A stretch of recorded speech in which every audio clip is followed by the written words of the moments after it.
Summa Theologica Pars Prima, Initial Questions, by St. Thomas Aquinas, translated by the Fathers of the English Dominican Province.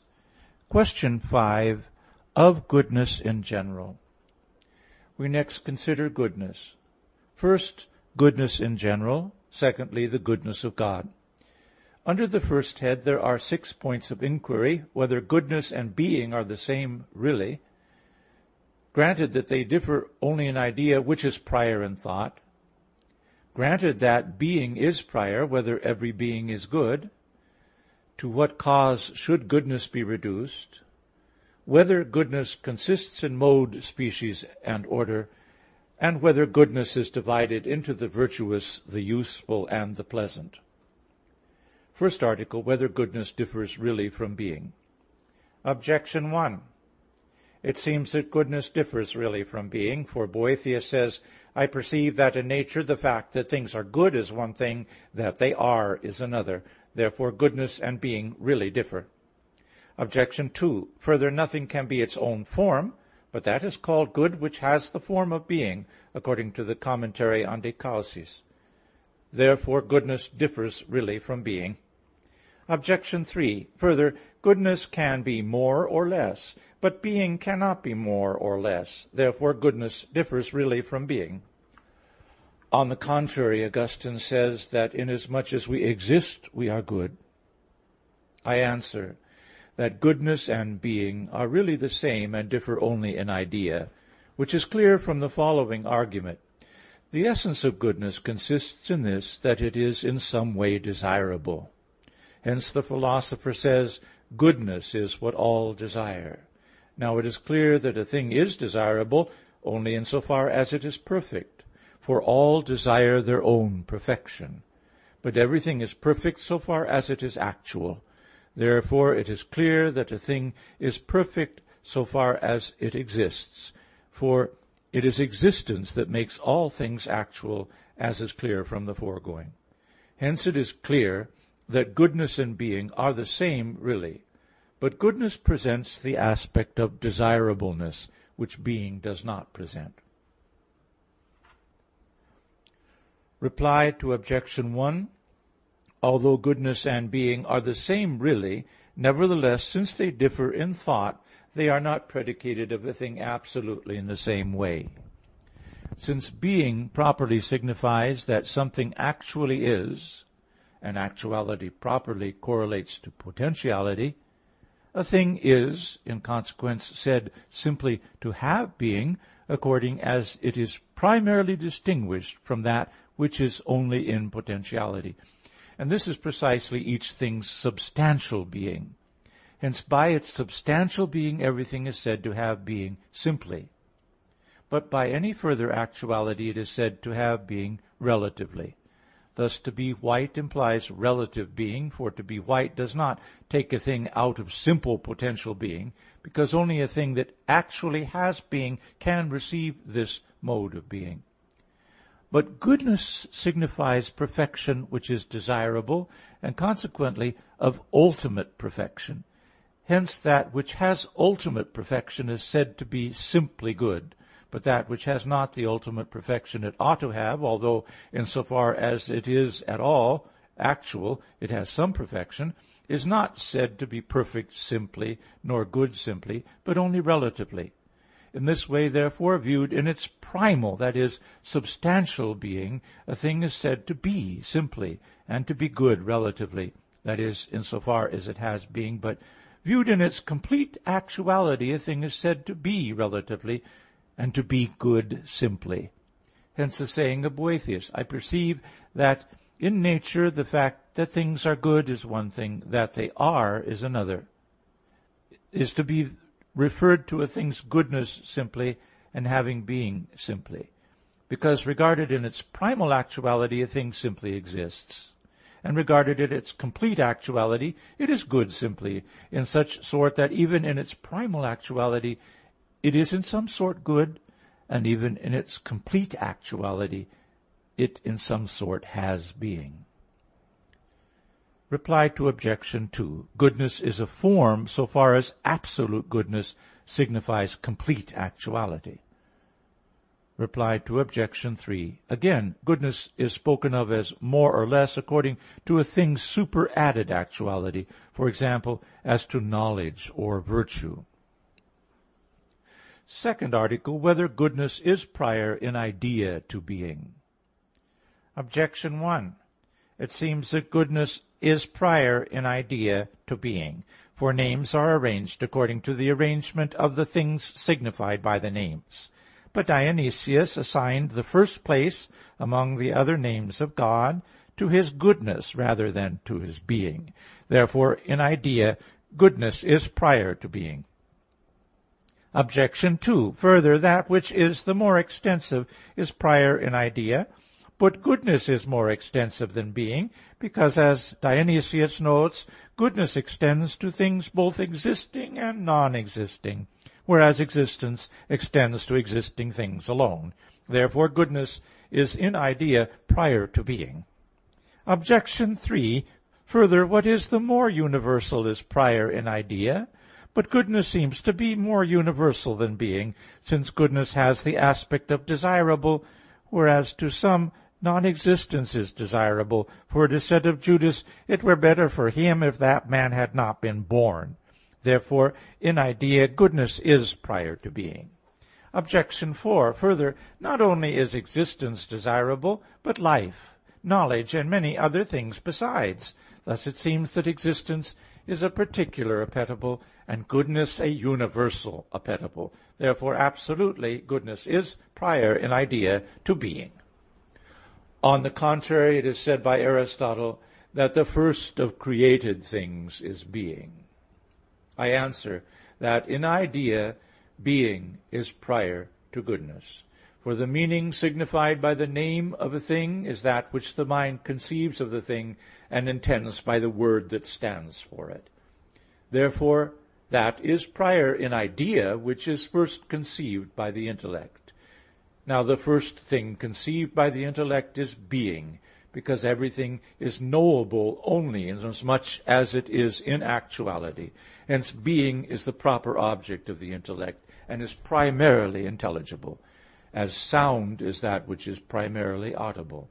Therefore, in idea, being is prior to goodness. Reply to Objection 1.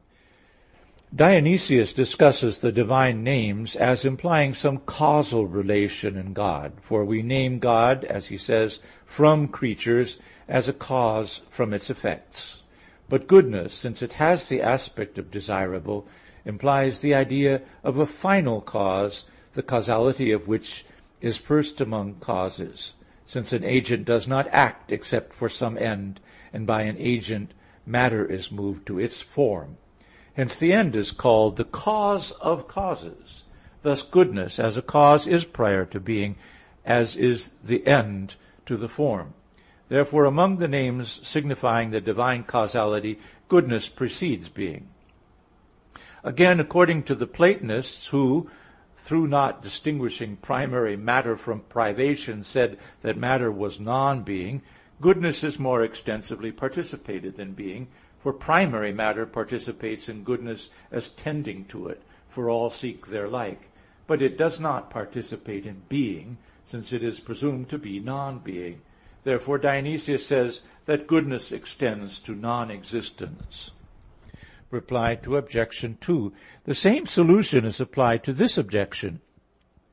Or it may be said that goodness extends to existing and non-existing things, not so far as it can be predicated of them, but so far as it can cause them, if indeed by non-existence we understand not simply those things which do not exist, but those which are potential and not actual. For goodness has the aspect of the end, in which not only actual things find their completion, but also towards which tend even those things which are not actual, but merely potential. Now, being implies the habitude of a formal cause only, either inherent or exemplar, and its causality does not extend save to those things which are actual. Reply to Objection 3. Non-being is desirable not of itself, but only relatively. That is, inasmuch as the removal of an evil, which can only be removed by non-being, is desirable. Now the removal of an evil cannot be desirable except so far as this evil deprives a thing of some being. Therefore being is desirable of itself, and non-being only relatively, inasmuch as one seeks some mode of being of which one cannot bear to be deprived. Thus even non-being can be spoken of as relatively good. Reply to Objection 4. Life, wisdom, and the like are desirable only so far as they are actual. Hence, in each one of them, some sort of being is desired, and thus nothing can be desired except being, and consequently nothing is good except being. Third article, whether every being is good. Objection 1. It seems that not every being is good, for goodness is something superadded to being, as is clear from Article 1. But whatever is added to being limits it, as substance, quantity, quality, etc.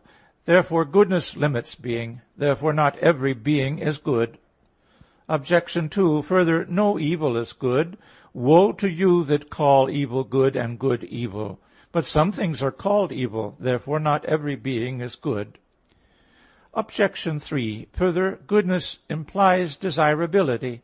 Now primary matter does not imply desirability, but rather that which desires. Therefore primary matter does not contain the formality of goodness. Therefore not every being is good.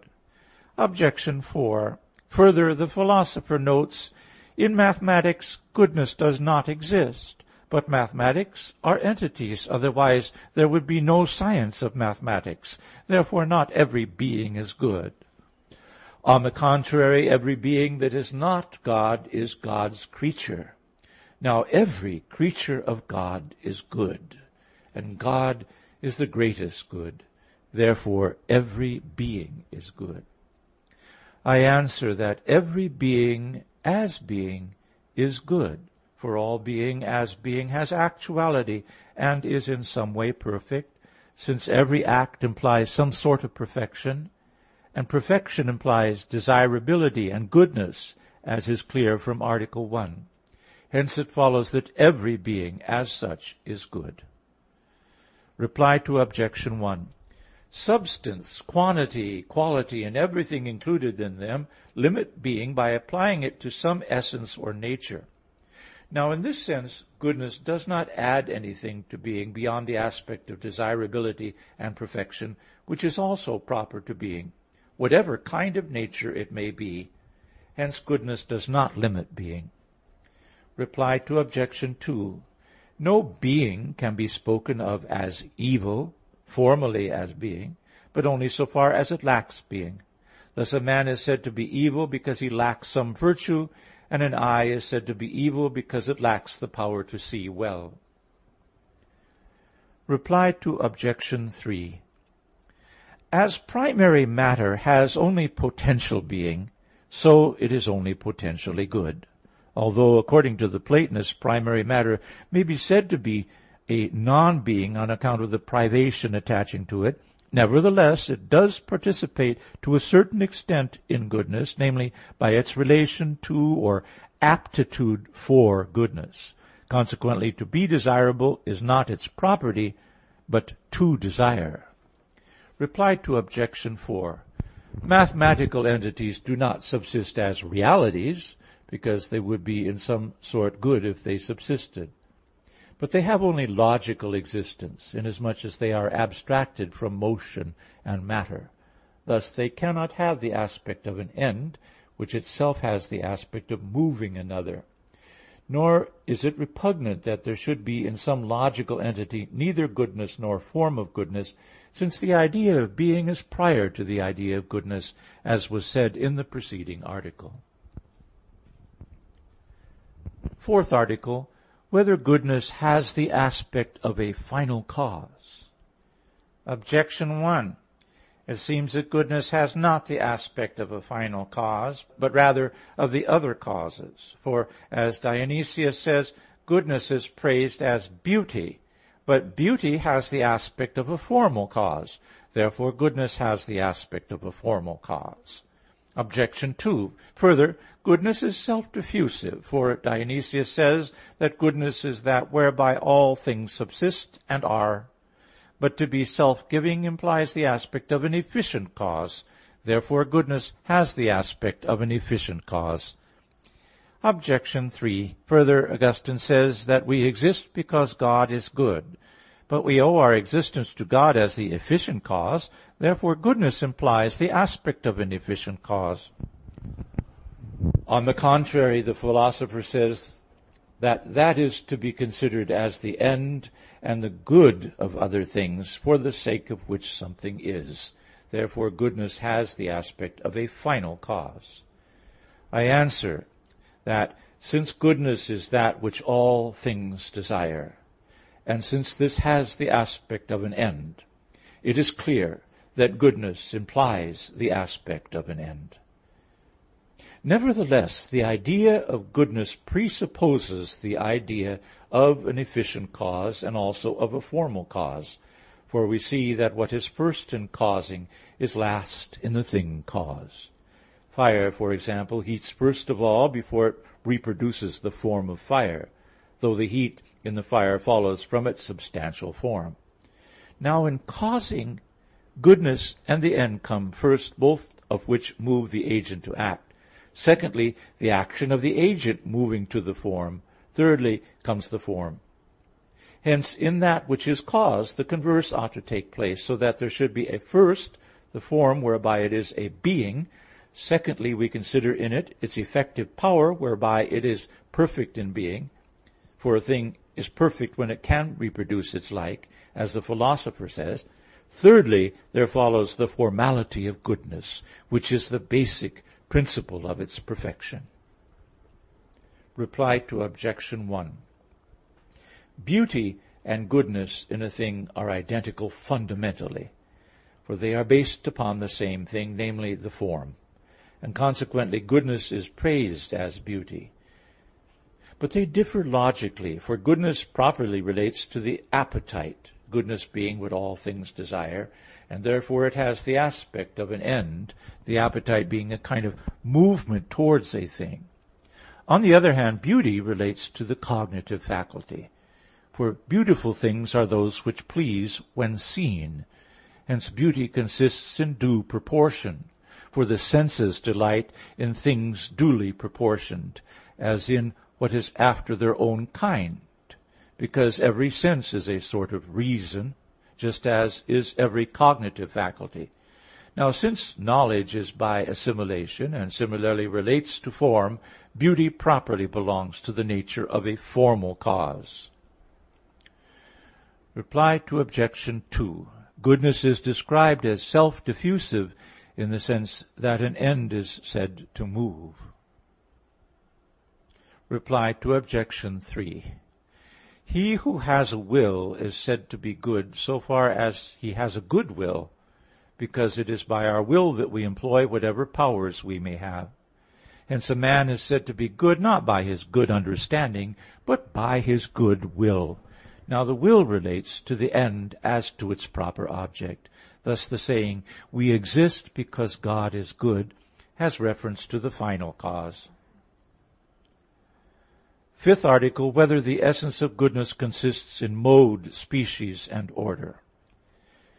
Objection 1. It seems that the essence of goodness does not consist in mode, species, and order. For goodness and being differ logically, but mode, species, and order seem to belong to the nature of being. For it is written, "Thou hast ordered all things in measure and number and weight."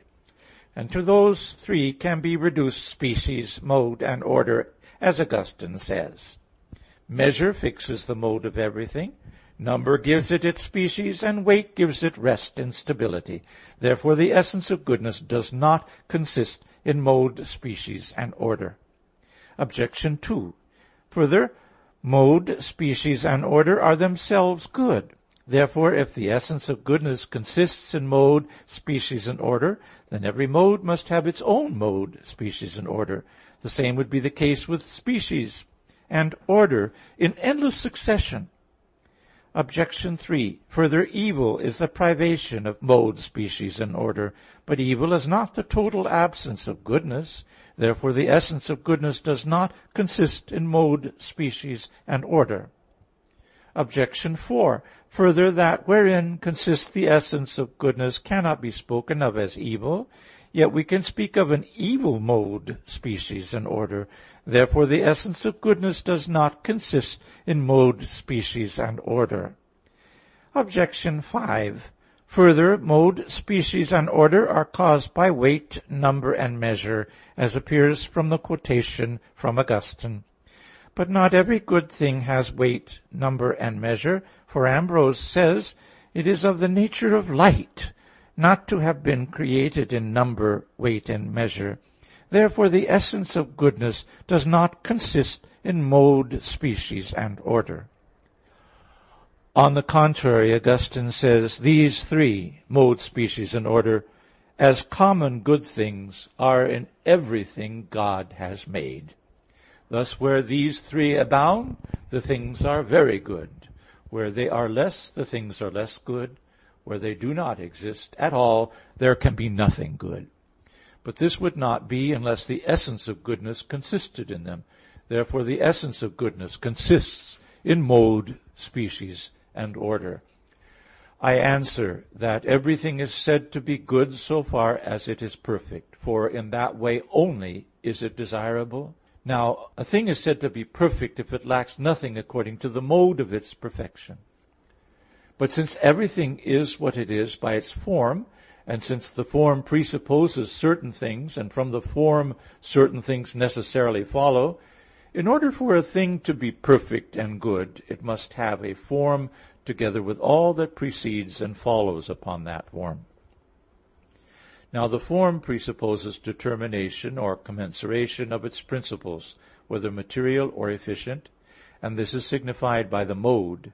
Hence it is said that the measure marks the mode.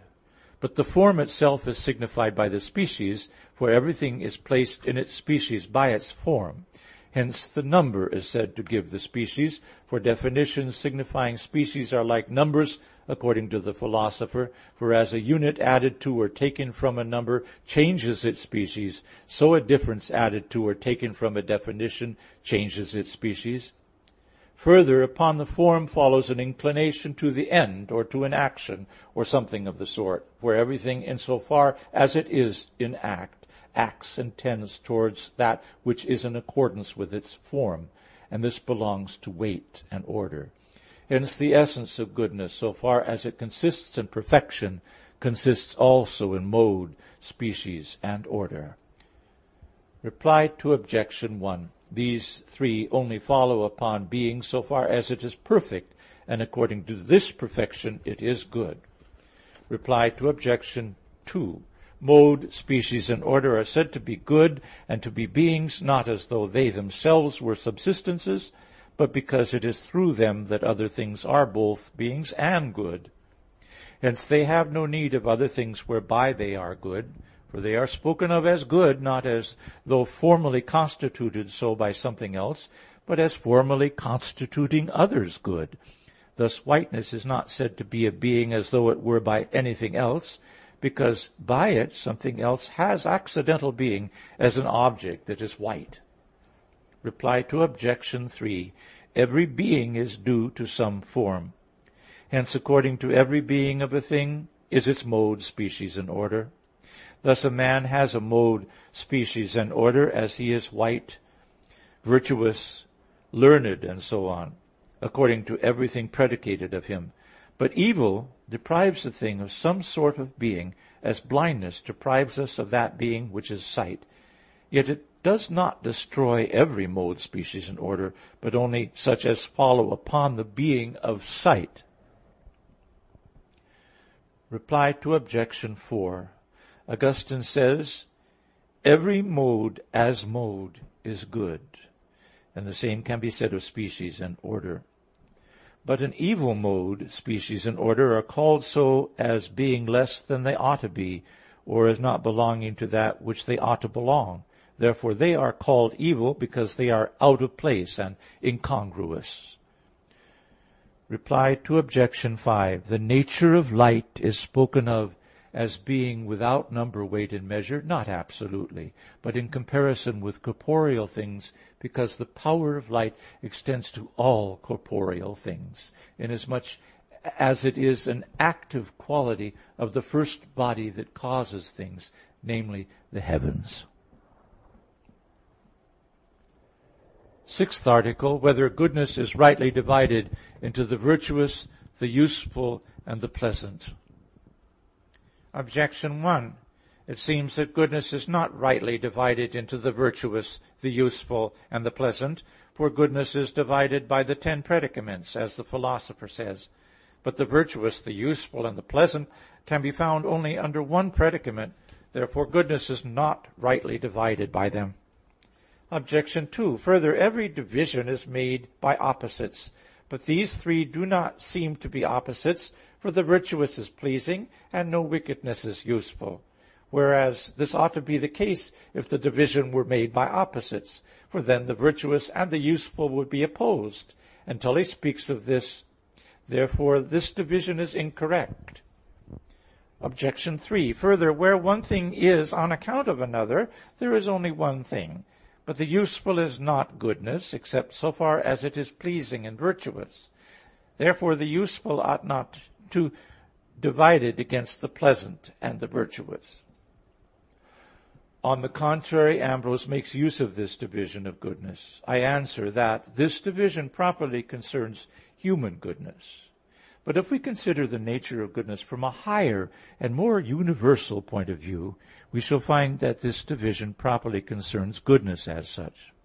For everything is good so far as it is desirable, and is a term of the movement of the appetite, the term of whose movement can be seen from a consideration of the movement of a natural body. Now, the movement of a natural body is terminated by the end absolutely, and relatively by the means through which it comes to the end, where the movement ceases. So a thing is called a term of movement so far as it terminates any part of that movement. Now, the ultimate term of movement can be taken in two ways, either as the thing itself towards which it tends, for example, a place or form, or a state of rest in that thing.